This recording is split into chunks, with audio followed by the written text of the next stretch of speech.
வணக்கம் மக்களே! நான் உங்க நாமக்கல் நதி. இன்னைக்கு பார்த்தீங்கன்னா 13/9/2025. இன்னும் ஒரு 20 நாட்கள் மட்டுமே டிஆர்பி எக்ஸாம் இருக்கிறது. இந்த டிஆர்பி எக்ஸாம் படித்துக் கொண்டிருக்கிற அனைவருக்கும் எனது மனமார்ந்த வாழ்த்துக்கள். இன்றைய தினம் நாடகம், நாடக வழக்கினும் உலகியல் வழக்கினும் பாடல் சான்ற புலனறி விளக்கம் என்று தொல்காப்பிய வரிகளால் கையாளப்பட்டு வந்தது. ராசராசனுடைய வெற்றியை சிறப்பிக்கும் வகையில் ராஜராஜேஸ்வர நாடகம் நடிக்கப்பட்டதாக கூறும் கல்வெட்டு தஞ்சை பெரிய கோவில் கல்வெட்டு. 17, 18ஆம் நூற்றாண்டுகளில் நாடக கலையை வளர்த்தவர்கள் அருணாச்சல கவிராயர், திரிகூட ராசப்ப கவிராயர், எண்ணெயினார் புலவர், கோபாலகிருஷ்ண பாரதியார். அசோகமுகி என்ற நாடகத்தை எழுதியவர் அருணாச்சல கவிராயர். அசோகமுகி என்ற நாடகத்தை எழுதியவர் அருணாச்சல கவிராயர்.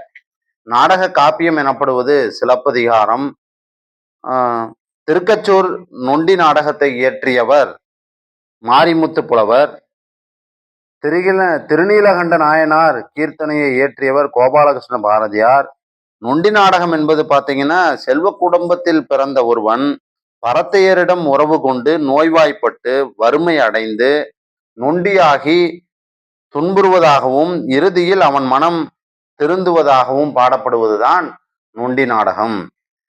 புகழ்பெற்ற நொண்டி நாடகம் சீதக்காதி நொண்டி நாடகம்.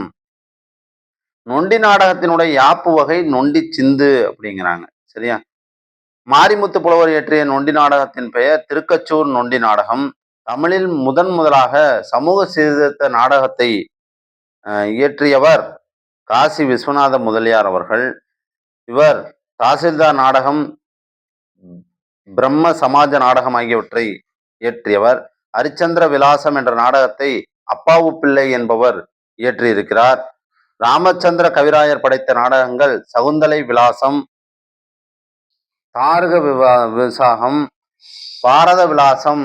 அது வீடியோ ஸ்கிரீனிங் இதாயிட்டு இருக்கு, ஒரு சப்ஸ்கிரைப் பண்ணிக்கங்க. அது வீடியோ பிளே ஆயிட்டு இருக்கும் பின்னாடி. தமிழ் நாடக தலைமை ஆசிரியர் என போற்றப்படுபவர் சங்கரதாஸ் சுவாமிகள். சங்கரதாஸ் சுவாமிகள் எழுதிய குறிப்பிடத்தக்க நாடகங்கள்னு பார்த்தீங்கன்னா பிரகலாதன், வள்ளி திருமணம், சிறு தொண்டர், பவளக்குடி, லவகுசா, சதி அனுசயா, சத்தியவான் சாவித்திரி. இவர் 10க்கும் மேலான நாடகங்களை இயற்றியுள்ளார். சங்கரதாஸ் சுவாமிகள் ஒரே இரவில் எழுதிய நாடகம்னு பார்த்தீங்கன்னா அபிமன்யு. தமிழ் நாடகத்தினுடைய தந்தை என்று அழைக்கப்படுபவர் சங்கரதாஸ் சுவாமிகள். தமிழ் நாடக பேராசிரியர் என போற்றப்படுபவர் பம்மல் சம்பந்த முதலியார். சுகுண விலாச சபை என்ற நாடக குழுவை தோற்றுவித்தவர் பம்மல் சம்பந்தம் முதலியார்.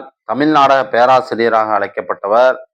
காப்பிய நாடகங்களுள் குறிப்பிடத்தக்கன ஆதிமந்தி என்ற காப்பிய நாடகத்தை பாலச்சந்தர், பால்மதி 1975 ஏஎன் பெருமாள், நெடுமான் அஞ்சி என்ற காப்பிய நாடகத்தை ஐசக் அருமைராசன், அனிச்ச அடி 1973 பழனி, வேங்கையின் வேந்தன் 1973 சுந்தரராசன், மாபெரும் அறம் 1975 பெருமாள், கனகை அரங்கசாமி, அணிமிங்கிலி உலகநாதன் போன்றவரெல்லாம் காப்பிய நாடகத்தை இயற்றியவர்கள்.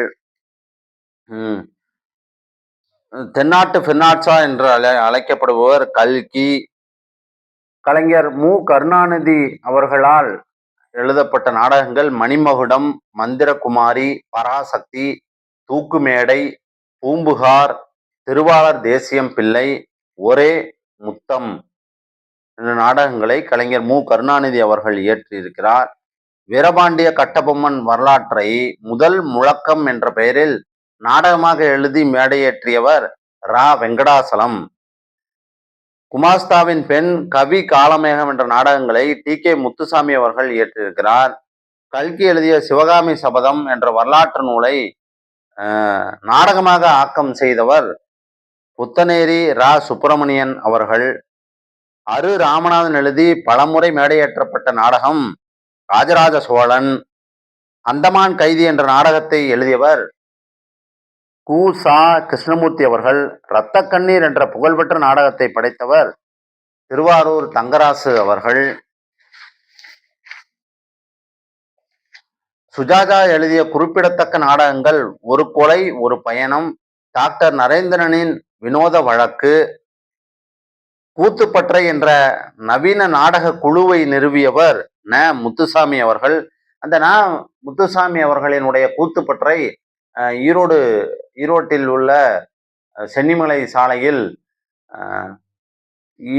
ஈரோடு நாடக கொட்டகை என்ற பெயரில் இயங்கிக் கொண்டிருக்கிறது. அதை நாம் கவனத்தில் கொள்ள வேண்டும். இன்றளவும் கூட, இன்றைய தேதி வரைக்கும் கூட அந்த நாடக குழுவினர் நாடகத்தை அரங்கேற்றி வருகிறார்கள் என்பது ஈரோட்டு மக்களுக்கு கிடைத்த பெரும் பேரு.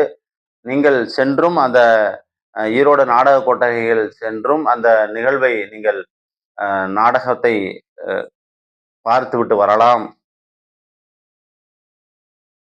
அரசியல் ஒரு விளையாட்டாக ஆகிவிட்ட அவலத்தை எடுத்துரைக்கும் முத்துசாமியின் நாடகம் நாற்காலிக்காரர். நாற்காலிக்காரர்ங்கிற அந்த நாடகத்தை ஏற்றிருக்கிறார்.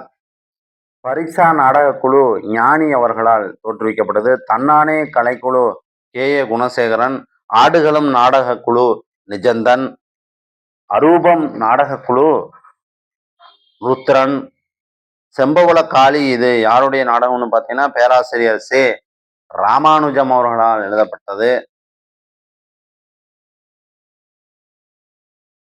ஒரு சப்ஸ்கிரைப் பண்ணீங்க, ஒரு ஷேர் பண்ணீங்க. நன்றி, வணக்கம். நான் உங்கள் நாமக்கல் நதி.